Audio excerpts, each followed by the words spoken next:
आज हम लोग एक नए टॉपिक को स्टार्ट करने जा रहे हैं। टॉपिक का नाम है एक समान वैद्युत क्षेत्र में रखे वैद्युत द्विध्रुव पर लगने वाला बल युग्म आघूर्ण ज्ञात करेंगे।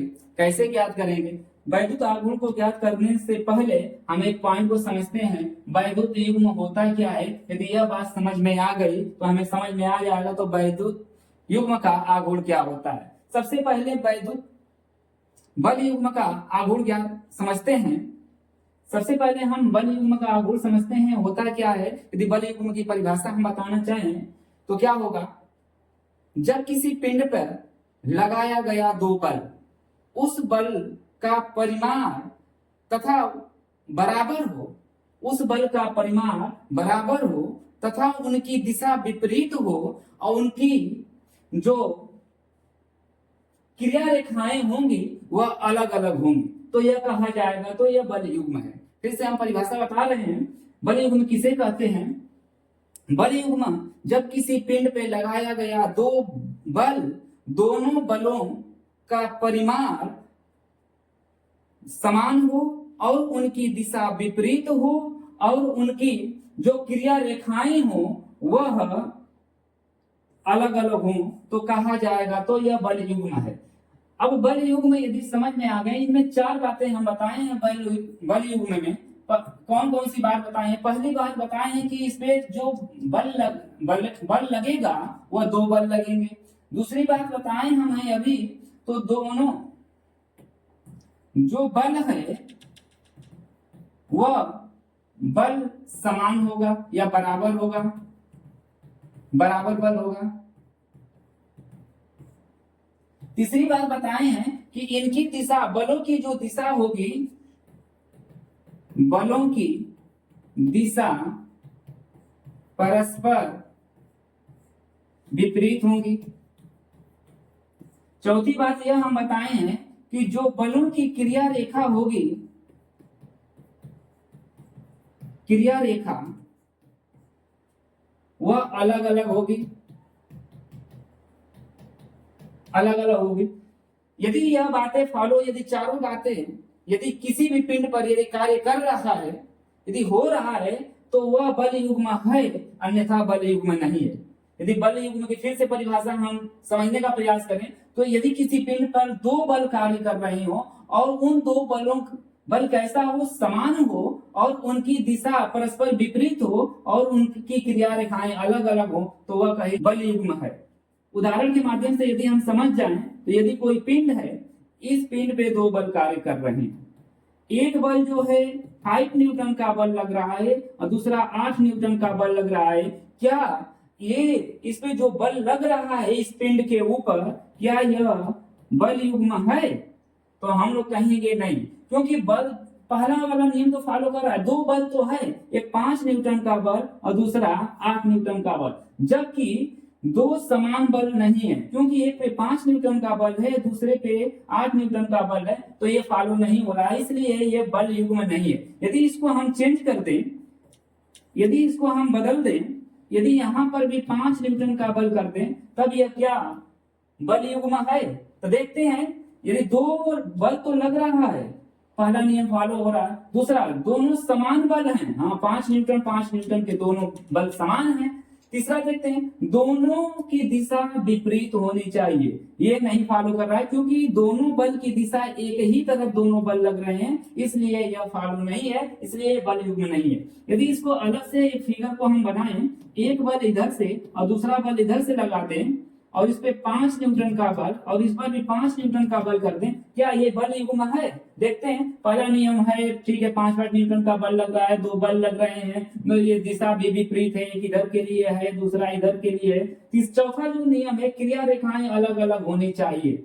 एक की क्रिया रेखा यदि इसको आगे तक हम बढ़ाएं और इस वाले को आगे तक बढ़ाएं, दोनों एक ही पर है, इसलिए क्रिया रेखा अलग अलग नहीं है, इसलिए यह बल युग्म नहीं है। जो इस पर 5 न्यूटन का बल लग रहा है, दूसरे पे 5 न्यूटन का बल लग रहा है, अर्थात पहला दो बल कार्य कर रहे हैं, दोनों समान बल कार्य हैं, दोनों विपरीत दिशा में, एक नीचे से ऊपर की ओर तरफ है, एक ऊपर से नीचे की ओर तरफ है। और जो चौथा नहीं हमें क्रिया रेखाएं अलग अलग हैं, देखते हैं इसको हम खींचते हैं नीचे की ओर और इसे खींचते हैं ऊपर की ओर, दोनों क्रिया रेखाएं भी अलग अलग हैं। हाँ, यहाँ पर जो बल लग रहा है बल युग्म, ये बल युग्म कार्य कर रहा है, ये चारों नियम इस पे फॉलो कर रहा है, इसलिए बल युग्म है। यदि बल युग्म की परिभाषा समझ में आ गया, बल युग्म समझ में आ गया, तो हमें आसानी से समझ में आ जाएगा बल युग्म का आघूर्ण क्या होता है। तो बल युग्म की परिभाषा फिर से हम समझ लेते हैं। जब किसी पिंड पे लगाया गया दो बल, दोनों बल कैसा हो, जिस दोनों बल का परिमाण जो है, परिमाण कैसा हो, समान हो और उनकी दिशा परस्पर विपरीत हो और बलों की क्रिया रेखा अलग अलग हो, तो वह कहा जाएगा।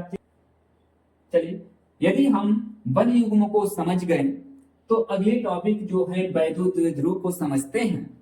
वैद्युत द्विध्रुव किसे कहते हैं, यदि यह पिछले लेक्चर में हम बता चुके हैं आप लोगों को। वैद्युत द्विध्रुव की फिर से परिभाषा हम बता दें तो क्या होती है। वैद्युत द्विध्रुव एक ऐसा निकाय है जिन पर आवेश बराबर परंतु विपरीत हो और इनकी दोनों आवेशों के बीच की दूरी अल्प हो, तब कहा जाता है तो यह वैद्युत द्विध्रुव है। यदि हम समझते हैं तो यह कोई एक वैद्युत क्षेत्र है, एक समान रूप से वैद्युत क्षेत्र है, चित्र में बनाया गया एक समान रूप से वैद्युत क्षेत्र है, वह वैद्युत क्षेत्र मान लेते हैं क्या है, ई है। एक समान रूप से वैद्युत क्षेत्र ई है, हर जगह इसका समान है वैद्युत क्षेत्र, और इस वैद्युत क्षेत्र में किसी वैद्युत द्विध्रुव को रख देते हैं और हम फिगर को बनाते हैं। एक वैद्युत द्विध्रुव को रखते हैं, एक हम वैद्युत द्विध्रुव को रख देते हैं।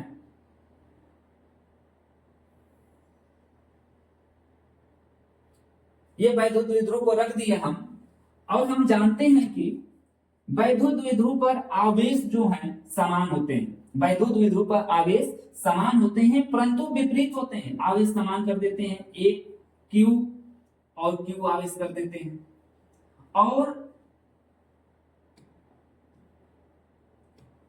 Q आवेश कर देते हैं, और इस विपरीत हो तो एक पे माइनस कर देते हैं और दूसरे पर प्लस, और इनके बीच की दूरी अल्पतम हो तो इनके बीच की दूरी को मान लेते हैं कितना है, 2L है, 2L है। अब ये किसी एंगल पर झुका हुआ वैद्युत द्विध्रुव रखा हुआ है वैद्युत क्षेत्र में। यह मान लेते हैं जो वैद्युत द्विध्रुव रखा हुआ है थीटा कोण पे झुका हुआ है, तो इसका हम ये मान लेते हैं किसी थीटा कोण पे झुका हुआ।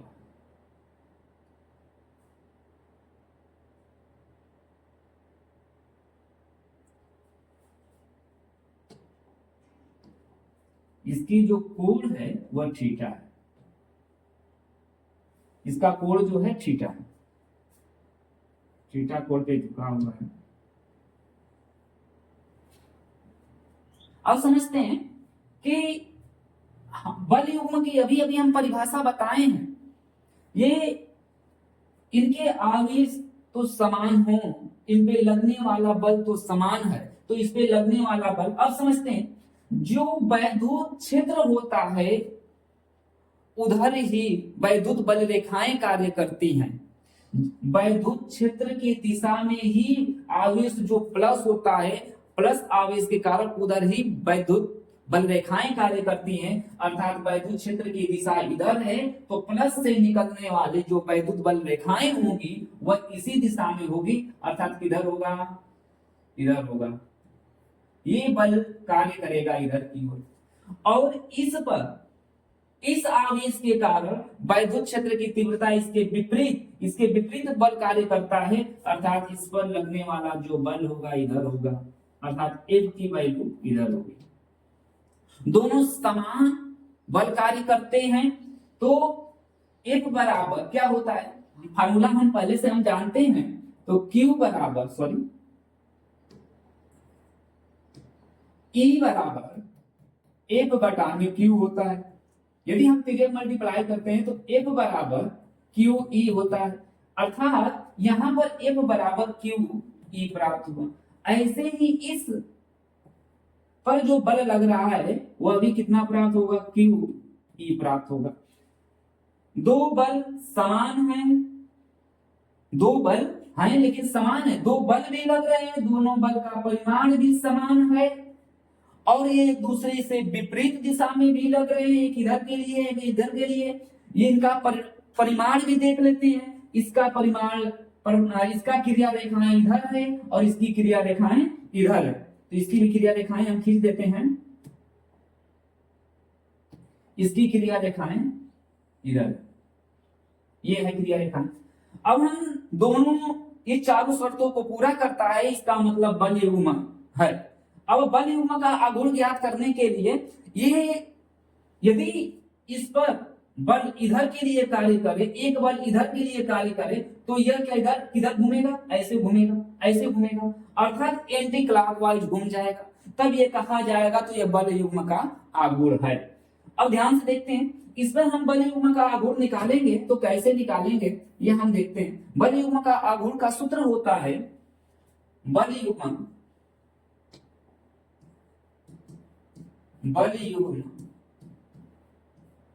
का आघूर्ण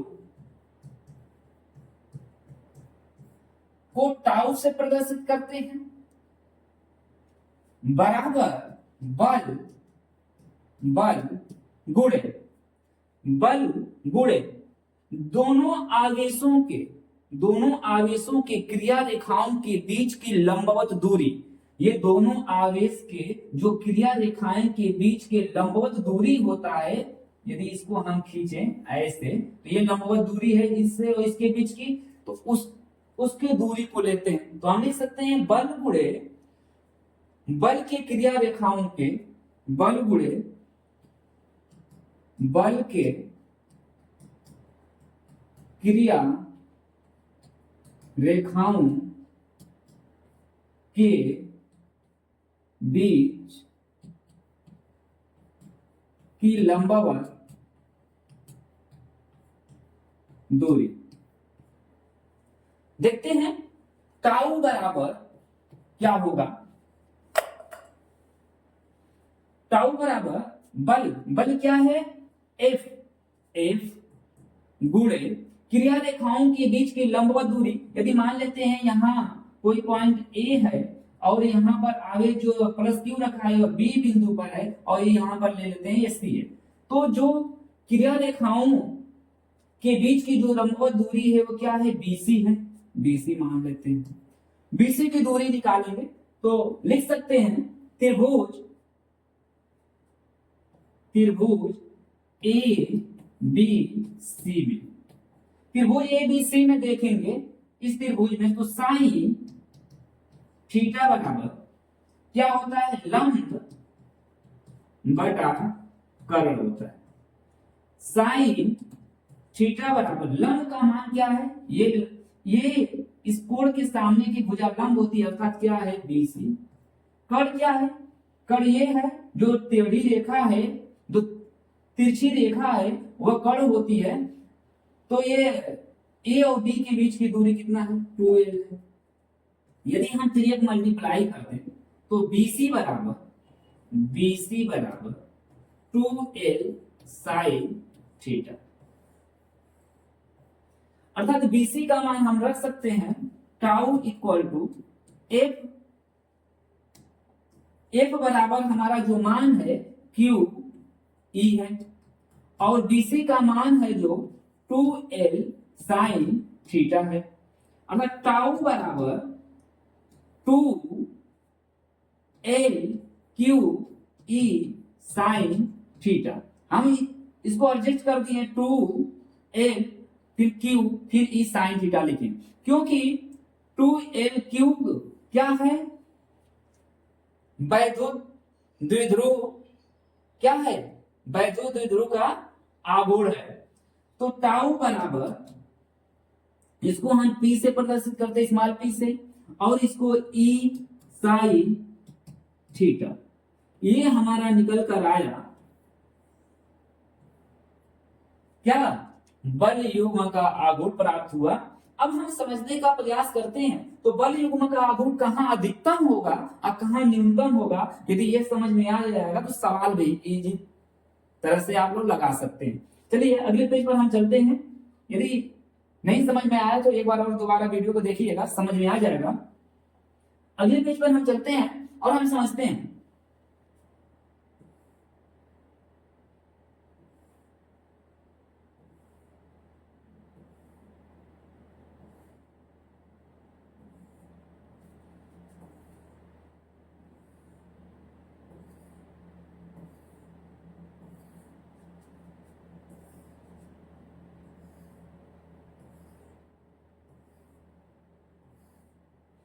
ये इसकी जो वैद्युत क्षेत्र है वह ई है, इसकी वैद्युत क्षेत्र ई है, इसका वैद्युत क्षेत्र ई है, और इस पर इन सभी का वैद्युत क्षेत्र ई है, और इस पे जो वैद्युत द्विध्रुव रखा हुआ है या रखा हुआ है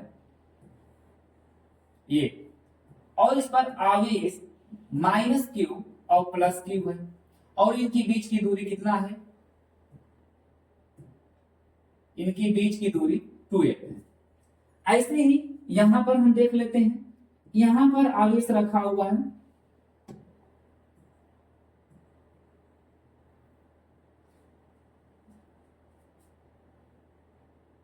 यहां पर जो आवेश रखा हुआ है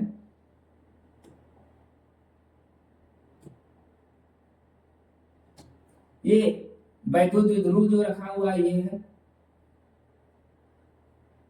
और इस बिंदु पर और इस बिंदु पर -q आवेश और +q आवेश है, और इनकी बीच की दूरी जो है यहां से यहां तक वह कितना है, 2l है। यहां पर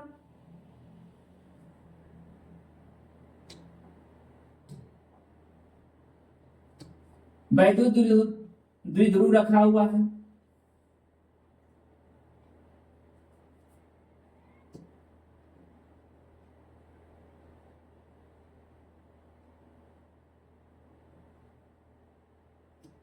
चलिए इस पर +q है और यहां पर -q आवेश है, और इनकी बीच की दूरी 2a। अभी अभी हम बल युग्म का आघूर्ण निकाले थे, टाउ बराबर P E साइन थीटा।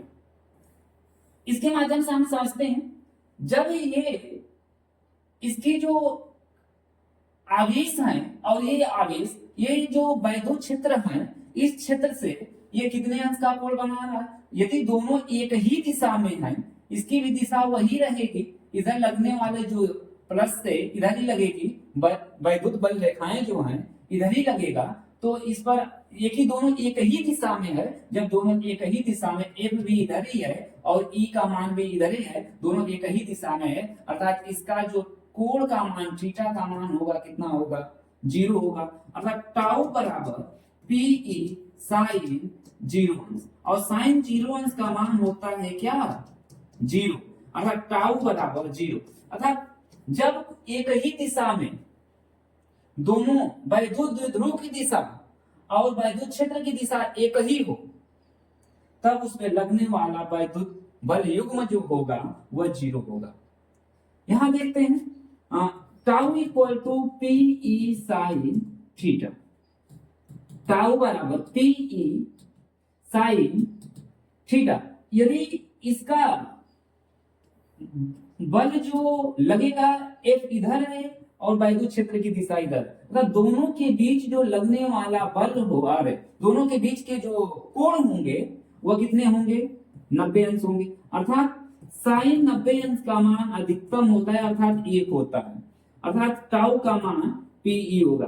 अर्थात जब दोनों के बीच का कोण 90 अंश हो तो लगने वाला जो वैद्युत बल युग्म आघूर्ण जो निकलेगा सबसे अधिकतम मान निकलता है। इसको देखते हैं, यहां से इधर की ओर माइनस से प्लस की ओर, अर्थात इधर F लगेगा, वैद्युत क्षेत्र जो है E से विपरीत की ओर वैद्युत बल रेखाएं जाएगी, अर्थात वैद्युत बल जो इधर निकलेगा, अर्थात इनके बीच का कोण जो होगा कितना होगा, 180 अंश, अर्थात टाउ बराबर PE साइन 180 अंश। तो टाउ बराबर पी ई साइन 180 अंश का मान कितना होता है, 0 होता है। अगर टाउ बराबर जब किसी चीज वैल्यू में जब किसी मान में 0 से गुणा करते हैं तो पूरे का पूरा मान क्या हो जाता है, 0 हो जाता है। अतः इसका भी मान क्या होगा, 0 होगा। यदि इतनी बात समझ में आ गई हो तो इस टॉपिक से आने वाला सवाल एक भी छूटेगा नहीं, आप लोग आसानी से लगा लेंगे। Thank you so much. यदि वीडियो पसंद आई हो तो आप लोग लाइक शेयर जरूर करें और सब्सक्राइब जरूर करें।